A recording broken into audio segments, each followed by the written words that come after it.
simply have to do it. So any things around these things that involve earned income would be, hugely appreciated. Yeah. What is the most difficult challenge that you face when trying to turn an unknown artist into a famous one? And also, what are the benefits for the center? What are the challenges of helping artists do it? Well, I would say, we're not so much, obviously that would be the huge pie in the sky goal of making someone famous. But that's kind of like making someone a rock star. It's a little hard, you know what I mean? Like 5 people become a rock star and like everybody, So I think what we want to help artists be successful in their careers, and success can look like many different things. Success can mean an artist wins recognition through awards. They might sell their work, that's a form of recognition. They might be in a prestigious exhibition, that kind of thing. They might land a prestigious teaching position, that kind of thing. So I think the challenges are that there are very, very few opportunities for artists out there. There's a ton of artists and very few opportunities. It's like every kid's in a band, and how many bands get famous? You know what I'm saying? So artists are similarly like that, and I think even more, there's a lot of high-level programs for artists now. So there's a lot of Masters of Fine Arts programs that pump out MFA artists, Master of Fine Artists. I'm one of them, okay? Do you see me making a living off of selling my artwork? This is my day job. I'm like every artist I try to promote. I'm exactly like them. I have exhibitions. That is my primary thing. My primary thing is I'm an artist. But I gotta make a living. I'm a really left brain and right brain artist, so I can be organized and get it done, you know what I'm saying? So this suits me well, I was a professor of art for 6 years at UC Berkeley and the San Francisco Art Institute before I was doing this kind of work. So as an artist, I've realized I need to have a way to make money to serve my artwork so that I can continue to be an artist. So I think the biggest challenge is being able to sustain yourself as you're sort of going forward in your career, and also knowing that an art career is not linear. It's not totally ascending. What happens with artists a lot is this kind of thing. It really does. And so you kind of have to be in it because you just love it, 1 minute. and you're compelled to do it. So it's kind of this thing you need to do. So the challenge is you're working with people who are like compelled to do something, and it's really hard out there, and there's very little opportunity. So we have to do our best to make opportunities for them, but the better they do, the better we do.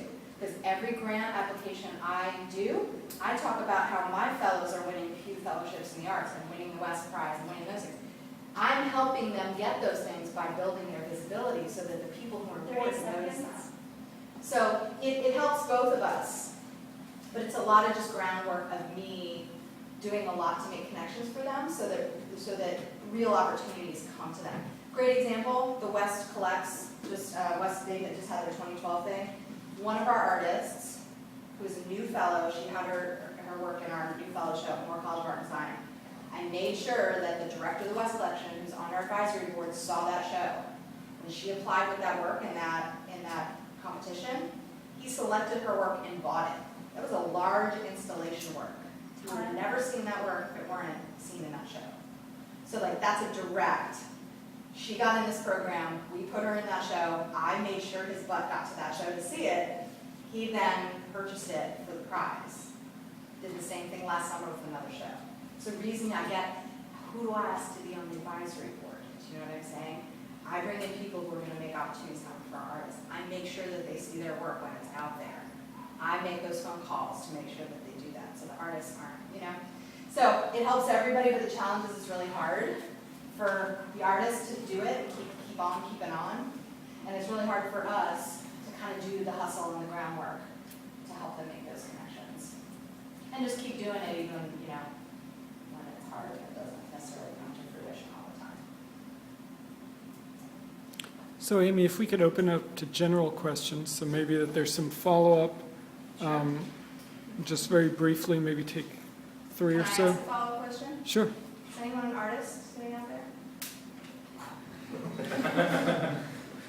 How many of you when you were kids were artists? All of you. You're all artists. You just kind of got it beat out of you over time. So when you think about art, like, do I relate to that? Like, does this have any relation to me? It does. You were all artists. It's just some people decided to hone those skills deeper and longer. You know what I'm saying? So I think a lot of times people get away from art and feel like, oh, I'm not creative. That doesn't connect to me. I'm not a good artist. But just like dancing, everybody can dance. I think a good dancer is in the eye of the beholder, you know what I'm saying? So, I mean, really, I think that when you're thinking about this organization, don't think of like those artists as like some separate people. Think about it as just people who like had a talent for this thing you all did and kind of hone that, and that's the thing that they're trying to do, and it's a really important thing in our culture. Art is a really important thing in our culture. You know, it doesn't get the due respect it should, but it really is. It really is. So I want to all you business people, think about that. And then when you all have money, become donors to art organizations. And buy real art for your homes. Okay? Buy real art by real artists for your homes. Don't buy a bunch of like crappy posters. Once you have money to buy real art, buy it. That's the investment. Right? Yeah, It's an investment, it's fun, you get to meet artists, you get this cool story of like where you got this artwork, it's awesome. Way more cool than like some poster a million people see. You know what I mean? Alright, that's my pitch. Okay, now you can ask it. You mentioned that you had a lot of PR at some of your events. Like, who was that, and where did it go? Because when I looked online, I found very little outside of your website. Press, you mean? Yeah.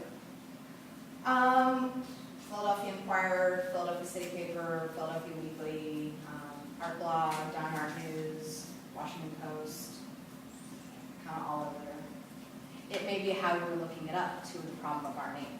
Yeah, could be. I tried several different ways, and I did not find a lot. Even your Wikipedia said it was an orphan site because there was almost no links to it. Sad. Sad. Yeah, actually the Wikipedia thing is a really funny story. My executive director came in and she's like, do you know who wrote this up? And I was like, I didn't even know we had a Wikipedia entry. And it was clearly like no one who worked here. It was like one of those things like, was sort of correct, but sort of not. I think she might have pulled it. Like she might have like, been like this is, you know, we gotta do something about this. But to your point, like, everyone here is stretched so thin. I mean, there's just like no time to like devote to like those things in any real meaningful way. The press is all out there. It's like what you probably would find is if you're Googling the artist who is our fellow, it's going to come up. But does it always say that they're a fellow at the Center for Emerging Visual Artists? A lot of times it doesn't. Like a couple years ago, Philadelphia Magazine had their issue, the power. There's powerful people in all these different fields. Their art section, every single one of the artists was affiliated with our organization. They didn't mention our organization once. So it's like, what can you do? We had like a whole feature in Philadelphia Magazine and they didn't mention us at all. So it's hard. But that came. So artists ever establish their relationships kind of outside of the company and bring them in? Kind of as connects for all their other artists that they're in program with? Not directly. I mean, it's like indirect. So for example, someone might be a collector of one of our artists and then come to an event and I'll meet them and befriend them and then I bring them in. Artists don't share their collectors with each other. People don't refer their gallery, people don't like introduce their friend to their gallery director. It's just kind of not, it's hard because everything reflects on you, like your gallery. It's really hard, really hard to get someone who has a gallery to recommend you to their gallery. Because everybody who they know wants them to do that. So it's hard. It can work when they offer. I mean, that's how I got my first solo gallery show. One of my good friends was like, have a solo show. It's like, Amy, I want to come, I'll introduce you to the director at my opening. I was like, oh my God. So he did, and he's like, oh yeah, you should really see Amy's work, you should do a studio visit. And I was like, yeah, you should do a studio visit. It was right out of grad school, I didn't totally know what I was doing. So he's like, call him up and just,